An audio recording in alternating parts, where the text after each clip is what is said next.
This video sponsored by BuyMode Shop app. Hi friends, நம்ம இன்னைக்கு கடலை உருண்டை எப்படி செய்யறதுன்னு பார்க்கலாம் வாங்க. இதுக்கு தேவையான பொருள் என்னன்னு ஃபர்ஸ்ட் பார்க்கலாம் வாங்க. 1 டம்ளர் கடலைக்கொட்டை எடுத்து வச்சிருக்கிறோம். 3/4 டம்ளர் வெல்லம் துருவி எடுத்து வச்சிருக்கிறோம். கொஞ்சமா ஏலக்காய் பொடி. நான் இது சக்கரை போட்டு மிக்ஸில அரைச்சி எடுத்து வச்சிருக்கிறேன் ஏலக்காய். கொஞ்சமாவது தண்ணி. இது 4 மட்டும் போதுங்க.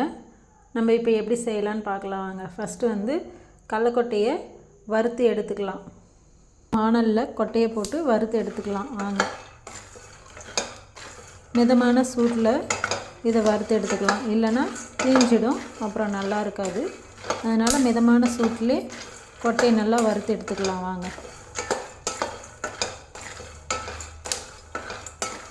இங்கே பாருங்கள், நல்லா வறுபட்டு வந்துடுச்சு. இந்த அளவுக்கு வறுத்து எடுத்தால் நமக்கு போதுமானது. இது நம்ம இப்படி இது பண்ணும்போது தோல் உறிஞ்சி வரணும். இந்த மாதிரி உறிஞ்சி வர அளவுக்கு இருந்தால் போதுமானது. நம்ம இப்போ ஆஃப் பண்ணிவிட்டு இது ஒரு தட்டில் போட்டு ஆற வச்சுக்கலாங்க. இது ஒரு பிளேட்டில் போட்டு நல்லா ஆற வச்சுக்கலாம். ஆறட்டும். ஆறுனதுக்கப்புறம் இந்த தோலை உரித்து எடுத்து உடச்சி எடுத்து வச்சுக்கலாம்.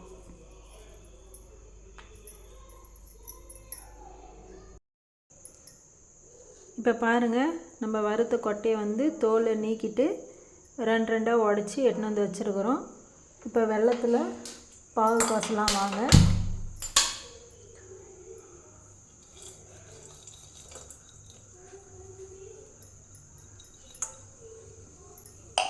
வெல்லம் கொட்டிக்கிட்டோம்.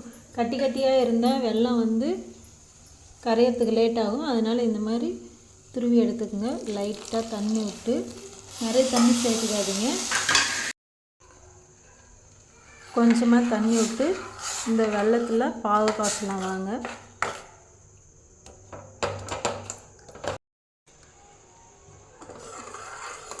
வெல்லம் பாருங்கள் நல்லா கரைஞ்சிருச்சு, பாகு கொதிக்குது.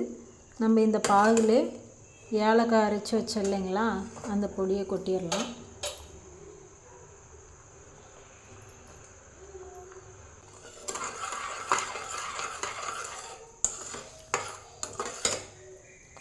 ஒரு கெட்டி பதம் வர வரைக்கும் நம்ம இந்த பாகு கொதிக்க விடலாம்.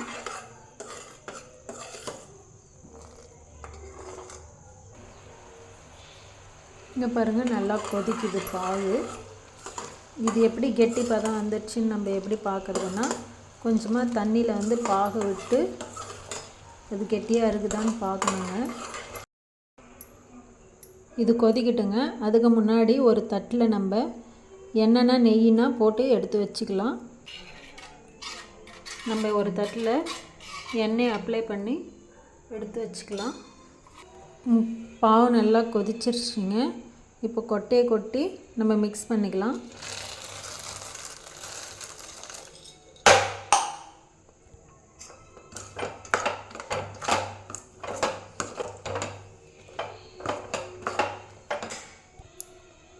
இப்போ நல்லா மிக்ஸ் பண்ணியாச்சு. இப்போ இந்த தட்டுக்கு மாற்றிக்கலாம்.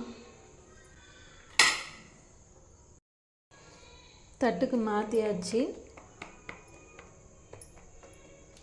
இதை நம்ம உருண்டை பிடிச்சி எடுத்துக்கலாம். இப்போ நமக்கு டேஸ்டான சுவையான கடலை உருண்டை ரெடி ஆகிடுச்சு. எப்படி இருக்குன்னு நீங்களும் ட்ரை பண்ணி பார்த்து சொல்லுங்கள். தேங்க்யூ ஃபார் வாட்சிங். தேங்க்ஸ்.